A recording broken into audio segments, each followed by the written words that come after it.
Hello प्यारे विद्यार्थीगण, नमस्कार। स्वागत है आप सबका एक बार फिर से आपके अपने YouTube channel mission exam by Guruji में।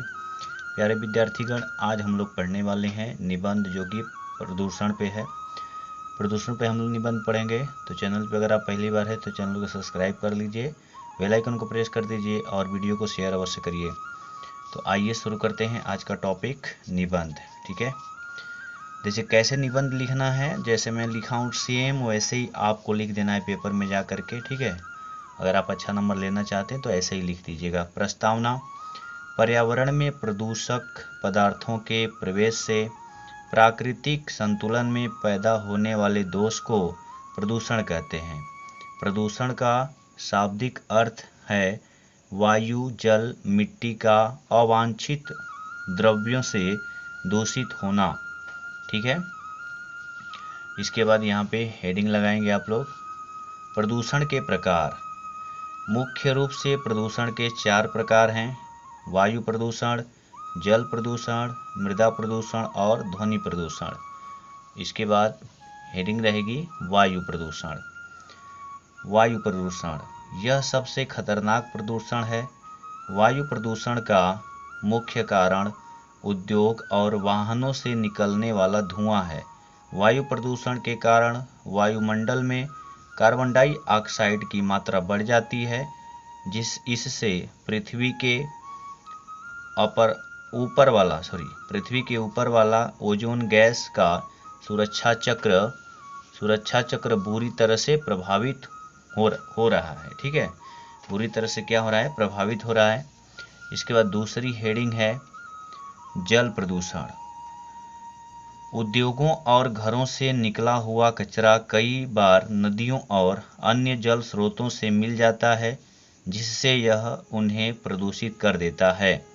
आज प्रदूषण के कारण अनेक बीमारियां पैदा हो रही हैं। ठीक है, इसके बाद अगली हेडिंग मृदा प्रदूषण। मिट्टी में होने वाले प्रदूषण को मृदा प्रदूषण कहते हैं।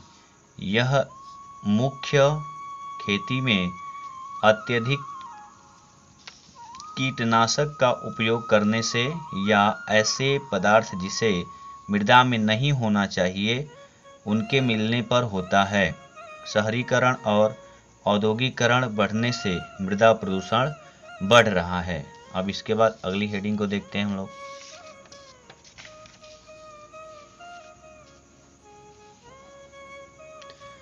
ध्वनि प्रदूषण। ध्वनि प्रदूषण किसी भी प्रकार के अनुपयोगी ध्वनि को कहते हैं। ठीक है, ध्वनि प्रदूषण किसी भी प्रकार के अनुपयोगी ध्वनि को कहते हैं। इस प्रदूषण से मानव और जीव जंतुओं को परेशानी होती है। कल कारखानों का शोर, यातायात का शोर, मोटर गाड़ियों की आवाज़, लाउड स्पीकरों की कर्णभेदक ध्वनियाँ आदि यह ध्वनि प्रदूषण होता है। इसके बाद अगली हेडिंग है प्रदूषण के दुष्परिणाम। तो प्रदूषण के कारण मानव के स्वस्थ जीवन को खतरा पैदा हुआ है। प्रदूषण के कारण मानव खुली हवा में लंबी सांस लेने को तरस रहा है। ठीक है, लंबी सांस के लिए तरस रहा है। प्राकृतिक असंतुलन पैदा हो रहा है। कई तरह के जीव और प्रजातियां प्रदूषण के कारण विलुप्त होती जा रही हैं। इसके बाद इससे सुधार क्या है, सुधार के उपाय क्या हैं? तो सुधार के उपाय आप हेडिंग लगाएंगे। प्रदूषण कम करने के लिए हमें लोगों में जागरूकता पैदा करनी होगी। वनों के विनाश को रोकना होगा। अधिक से अधिक पेड़ पौधे लगाने होंगे। वर्षा के जल को संचित करके उसका पुनः उपयोग करना चाहिए। सरकार को समय समय पर प्रदूषण के खिलाफ अभियान चलाने होंगे। अब इसके बाद लास्ट में अगली अंतिम हेडिंग होती है उपसंहार। ठीक है, तो उपसंहार में क्या लिखा जाता है? उपसंहार: प्रदूषण एक बहुत गंभीर समस्या है। प्रदूषण कम करने के लिए हर व्यक्ति को अपने स्तर पर प्रयास करने की आवश्यकता है।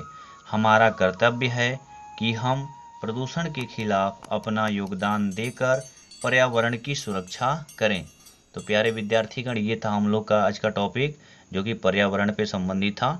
मिलते हैं अगले टॉपिक में, तब तक के लिए जय हिंद, जय भारत।